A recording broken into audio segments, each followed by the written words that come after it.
Hello there, and welcome back to the Sci-Fi channel. I think you already know what's going on, so I'm just going to get straight into the video. Okay, so let's say you're travelling back in time, and you meet your granddad. But because you meet your granddad doesn't meet your grandma, which means you never get born. Okay, and that's a little confusing. I'll just break it down into easier steps in a diagram. Okay, so you time travel back into time, and you meet your grandpa. Now, because you meet your grandpa, he doesn't meet your grandma. And because your grandma and granddad don't meet, you're not born. Which means you never travel back in time. So technically your granddad's alive, but also not. Okay, so we're still travelling through time. But, okay, so you go back in past, and you meet Shakespeare. Now, because you're a really big fan of Shakespeare, you bring all of his works. He finds them, and decides, oh, these look really good, I'm going to publish them. Later on in time, you read those books and think, you know what, I'm going to go back in time and give them to him. So, who wrote the books in the first place? Okay, I'll put this in a diagram too. You go back in time, you meet Shakespeare, he then publishes your works.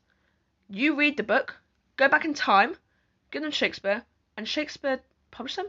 So, who published them in the first place? Okay, this one's pretty simple. Just imagine a boat. No, not like that boat. Like this boat. Let's say you replaced every single plank of wood in this boat, and you placed them over time. And you went from this ship to this ship. It's the same ship, right? Or is it? Because you've replaced every plank of wood. So, is it the planks of wood that make the boat? Or is it the boat that makes the boat? Okay, so let's say this is a celestial being. Don't question it, there just is a celestial being.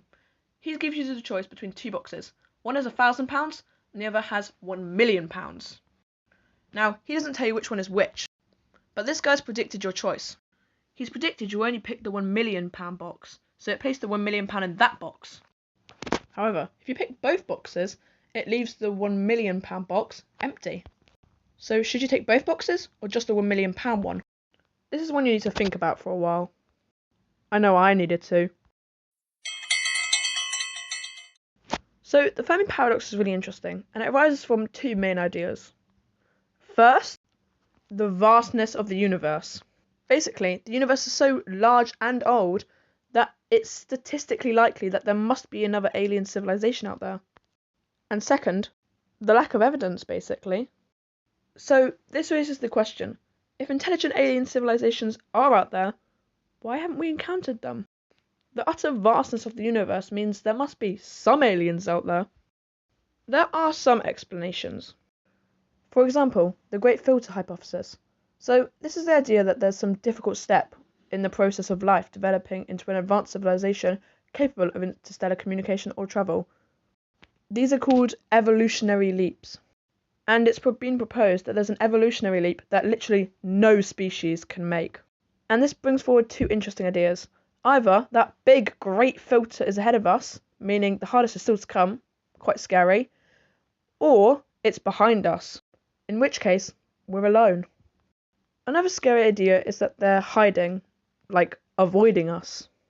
This is called the zoo hypothesis, where advanced civilizations might observe us like animals in a zoo. And some scientists think this is because of ethical reasons, like not wanting to interfere with a developing civilization, or because they see us as too primitive, which is quite scary to think about. But finally, what I think is the scariest explanation, which is there's just no other species. Which I think is quite scary because that means we're all alone, just us humans drifting around in a small rock in the middle of nowhere by ourselves.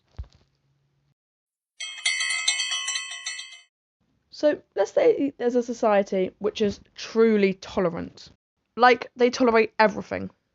Now, let's say there's a really intolerant group who does not tolerate anything. Should this incredibly tolerant society tolerate them? Even when they're spreading ideas of great intolerance. This is an interesting paradox because if it is a truly tolerant society, shouldn't they tolerate everyone regardless of anything? But this group is spreading intolerant views. A complex idea. This one's very related to Pinocchio. It can be seen effectively here, with this person saying, I am lying, so they are saying the truth, right? It might be a little confusing. If they say, I am lying, then they must be saying the truth, but they only lie though. Very confusing.